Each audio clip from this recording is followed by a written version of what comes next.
I've stayed with my wife for 12 years. And one thing I can say and thank God about is the gift of my wife.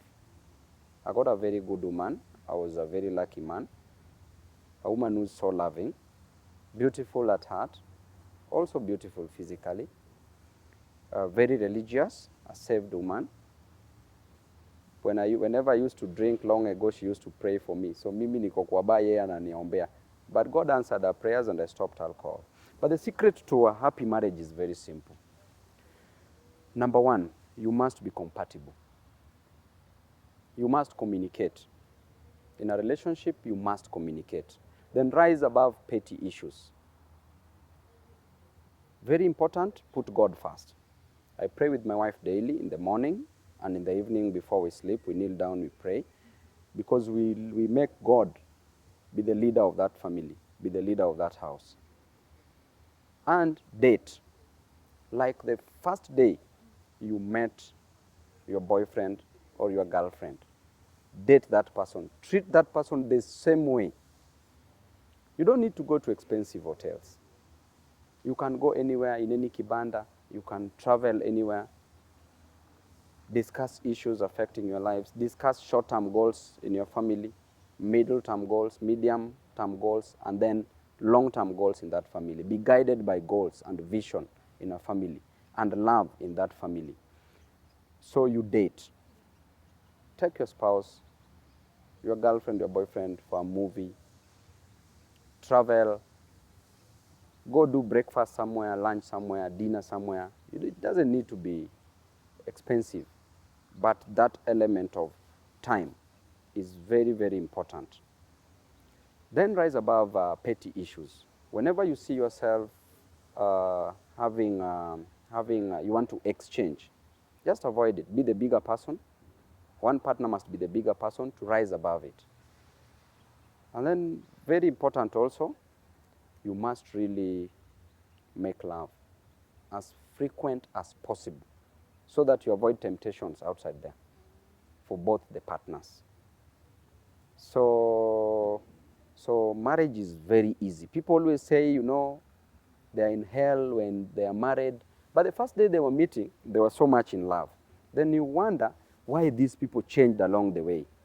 Number one, if you want to change your husband, change yourself as a wife. If you want to change your wife, change yourself as the husband. Okay? The moment, for example, you drink as a man, you come home late. If you started by coming home at 5 a.m., and then you come back and your wife welcomes you, gives you food. Meanwhile, you have to take into account that you are inconveniencing her because she should be sleeping, or if she's woken up, she should be preparing children to go to school. But by the time she welcomes you, softly, smoothly, in a loving way, then believe you me, this man will start coming back at 3 a.m. From 3 to 2. From 2 to eventually 11. From 11, ataanza kuingia kama kuku at 6 p.m. You appreciate your wife. Appreciate your wife. Appreciate how beautiful she is, how she's dressed. It is very, very important. So that hata mtu akimpata huku nje akimwambia you are beautiful. Already these are things that anasikia kwako. You see? Kama unapata kitu pia, because men are meant to work. Ukipata kitu, weka kitu something for your wife for every month.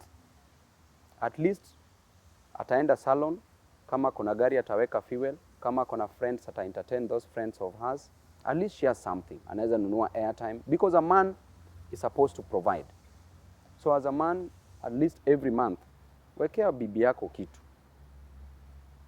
Tunaelewana hapo vizuri? Unaekanga kama ngapi hivi? Hiyo naye sasa ni siri, sitaki niongelee hiyo. But you see, it's not a must, only if you have. Yeah. But it is very important. Such things, hakuna mtu mwenye anaweza shtua bibi yako na mambo ya pesa, mambo ya mapenzi, mambo ya kumdate, mambo ya kumake love na yeye. Because anazi experience all those things. So I think when you do that, then you will have the best marriage ever. But the most important thing, if you want to change the other person, change yourself. Change yourself. For a man, appreciate your wife. Akipika, appreciate. eat that food. Akitoka kwa nyumba, appreciate her beauty, her dress code, how she is. But again, you must correct each other in marriage, but not embarrassing each other. Whenever something is wrong, sit down, discuss it, talk about it, communicate. Very important. In a day, let no day pass without asking how your wife is, how your husband is, because they spend most of the time with other people. For example, myself, nikiwa parliament, the whole day na spend with other people. Narudi at home in the evening. So in the course of the day, you need to be communicating. Ask your spouse how your day is moving on. Those are small things that are very important in marriage. So I think marriage, there is no miracle. You just have to play by the rules, and the rules are just very simple.